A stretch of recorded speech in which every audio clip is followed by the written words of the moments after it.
Hi, my name is Haley Hall, and I am one of Miss Brown's communication students, and she has asked me to be a part of her presentation on Generation Z. I was born in 1995, and I am a first-year student here at Cape Fear, and I have my lovely interview notes here that I will be referencing throughout this video. So, what generation are you? I am a Generation Z. I was born in 1995, but most Generation Zs were born between the mid-90s to early 2000s. What do these statements mean to me? Okay, statement 1, Generation Zs are connected in a seamless, cloud-based world of friends, data, and entertainment. And statement 2, Generation Zs want instant gratification. The first statement to me that talks about seamless, cloud-based world of friends, data, and entertainment, we don't have cords anymore. None of our products have a cord. It's all stored in a cloud somewhere. It's all floating around. It's media.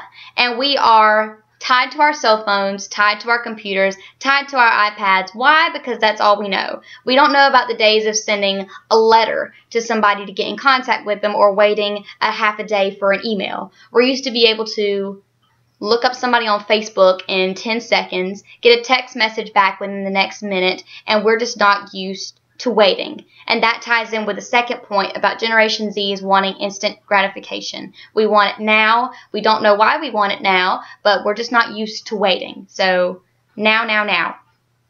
Can you discuss your generation's views on social causes and how social media plays a role in that? Generation Zs are very open to many different things. If you'll go back and you'll look at the social issues that have been voted upon and discussed while Generation Zs have been around, it's been everything from war and terrorism to transgender, the sale of alcohol, the list goes on. We are very open to new ideas and new things because what we want to do is our mission is to change the world. We want to give the world something to remember us by.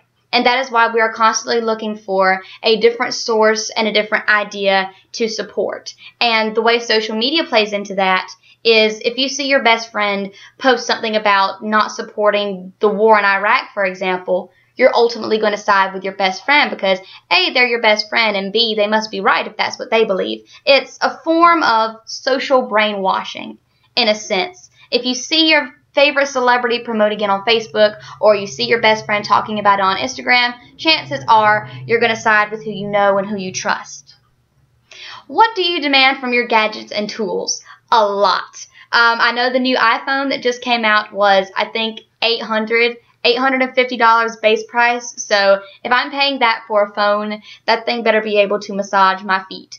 I demand a lot of different functions from my phones. My phone doubles as a calculator, a dictionary, social media, the list goes on. But Generation Zs want one device to do everything. We're not used to having to carry around a pencil and a pad, a calculator, a computer, a book. We now have something a lot like this that has it all stored inside it. And we're willing to pay $800, $900, $1,000 for that simply because of convenience. In the world of commerce, how does Generation Z spend their money? I just touched on this. We spend a lot of money on gadgets, and we will look back on these gadgets 30 years from now, and they will be what the Walkman is to other generations. We will laugh about it, and it will be silly. But as far as Generation Z spends their money, we spend a lot of money on devices, but we also spend a lot of money on the newest trends. We like the newest thing for your hair, or the newest thing for your skateboard, or whatever is new in our world. We want it, and we want it now. We also spend a lot of money on products that are backed by our favorite celebrities and TV personalities and things of that nature. Even if we don't really need it, if Kobe Bryant says that his new basketball is the greatest thing in the world, we ultimately need it because he's Kobe Bryant and he knows best. Explain this statement. Generation Zs expect to work, learn, and study wherever they want. That is very true. If you were to ask other generations, previous generations, about the idea of online college, they would think you were crazy. Because in their days, college was going to a campus and staying in a dorm and going to a library. What is a library? And being there physically in person learning. Generation Zs really brought about the University of Phoenix and other online colleges. We want to be able to do what we need to do wherever we are. And that's also why a lot of Generation Zs go to study abroad programs. It's taking school with you to a place that you've always wanted to go. Do you think your relationship with your parents is different from previous generations? Absolutely.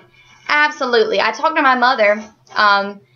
I talked to her a lot about her parents and her grandparents and the way things used to be. And back when she was younger, her family had a farm. And her brother were expected to go out and work on the tobacco farm day in and day out. Parents back then seemed to be more of a figure of authority because not only were they your parent, they were your boss.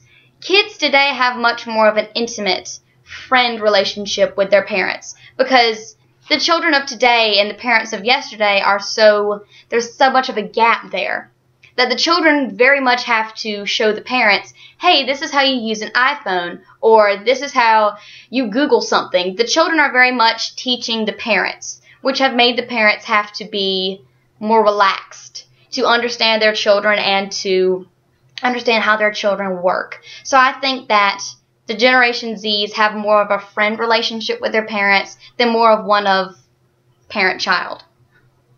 How do you feel about having to put your phone away during class? This used to be a big problem for me because it's attached to my hip now, but it used to be so much worse. I think that yes, students should be required to put their phones away during class because you come to class to learn, not to play Angry Birds. However, I do believe that it's right for the teacher to let the student keep their phone in their lap or nearby because let's say you have a medical emergency and your uncle's trying to get in contact with you because your cousin's been in a car accident. If you have to put your phone completely away in your book bag, you're never going to know. So the good thing about Cape Fear that I've learned is a lot of the teachers that I have, they've been very open to the idea of keeping your phone in close proximity and checking it maybe once or twice during the duration of a class. What is your idea of a great profession to enter? I am currently a pre-sonography student. I will be applying for the sonography program next year. And sonography is medical imaging. And not only the medical field, but all fields today are constantly evolving and constantly incorporating technology into what they do. A great profession for me, for Generation Zs, and for my kids and my grandkids, something based around technology. Technology is the basis of what we stand on now. And if you're just getting a basic degree that doesn't somehow incorporate with technology, I'm afraid you're going to have problem finding a job. The great thing about what I plan to study is it changes every day. You're not doing the same thing twice every day. There's constantly new technology and there are constantly grounds to learn more and to update. Is support from your boss in a job setting important? Yes. Generation Zs, because of the parent-child relationship that I mentioned earlier, they're not used to really a figure of authority. Generation Zs want a boss that's going to have their back or be one of their friends rather than a boss figure. We're not used to having a big, mean boss figure. We want someone that we can really relate to and that we can talk to like a person.